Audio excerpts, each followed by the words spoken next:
Okay, magandang araw po sa ating lahat. Ako po si Bok Ricky ng 1502nd at nandito po tayo ngayon sa PUP Quezon City University para sa opening nitong ROTC program. So ngayon, may kasama ho tayo ditong mga estudyante ng PUP. So tanongin natin sila kung ano masasabi nila sa pagbubukas ng ROTC program dito sa PUP. Pakilala muna kayo mo. I'm Yazan Divillas po from Marketing Management 1-1 po. I'm from Chelterish Carona po, from Marketing 1-1 din po. Anong course nyo? Marketing Management. Parehas kayo? Yes. Okay, Marketing Management. So, bakit pinili nyo ang Marketing Management na course?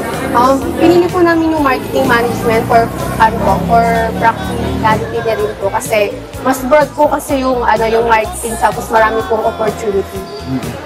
Ako naman po, pinili ko yung marketing since I have knowledge na rin po and naging field na rin po siya ng work ko. So, I want to enhance my skills pa. Okay.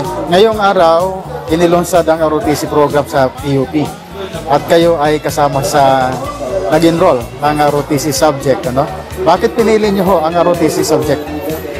Pinili ko rin po kasi yung ROTC, hindi lang po dahil nakaka-astig sabi ng karamihan. Pinili ko rin yung ROTC kasi feeling ko yung ROTC, ibigay niya ako ng may enhance na yung physical and mental ability ko rin po. Tsaka yung ROTC rin po, magagamit ko rin as, for example, dito sa Philippines kasi lumalawak na po yung mga, sa mga kanto, yung mga, parang sabihin natin yung word na addict po. Kasi as a girl din po, kailangan ko rin po yun as a commute girl. Marami rin po ako nakakasalumuhan na ganun. Magagamit ko po yung ROTC as self-defense din po. Ako naman po, naging inspiration ko po kasi yung tito ko po since police po siya and yung isa po is Philippine Navy po. And yung isang tita ko rin po is from Philippine Navy rin. Oh, wow. So, like, one ko rin pong ma-experience since gusto ko rin pong makatulong syempre para po sa Philippines. And since nitong mga past years po, syempre marami pong nangyayari like gera. So, we need to prepare po, no? And to have knowledge about that po. Kanina, may mga guest speaker tayo na nagsilita about yung layunin ng ROTC. Ano po ba yung inyong natutunan at ano yung inyong inaasahan? Excited po ba kayo? Opo. Yes naman po.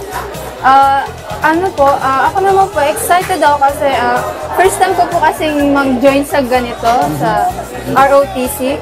And like, siguro po ang ina-expect ko po is yung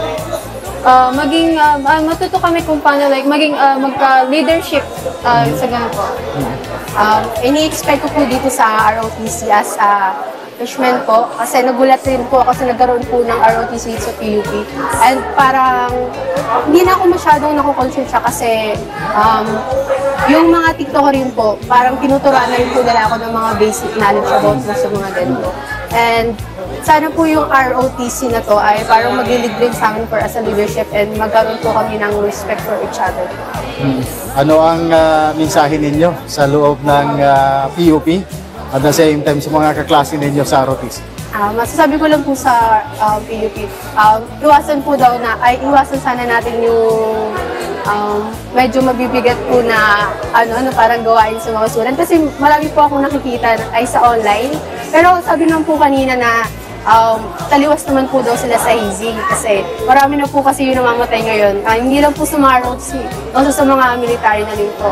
And sana po yung ayun nga po, sana po mag-enjoy po yung lahat dito. Maging close at saka magkaroon po mag-build po ng future. Sa akin naman po is, yun nga po, good luck po sa lahat and sana kayanin, no? And para rin po magkaroon ng connections, no? Sa iba't ibang part po ng military po. And ayun lang po, good luck po. Sana kayanin natin lahat sama-sama after 1 year. Kayang-kaya. Yes, maybe after 4 years pa po, di ba? Oh yes, pwede mo advance. Opo. At saka after nyo, pwede na kayong mag-full military. Di ba? Okay. So, hindi lang marketing. Meron pa kayong opportunity. Opo. Di ba? Okay po. Alright, so yun, narinig natin yung kanilang mga natutunan at saka mga future directions na inaasahan dito sa ROTC.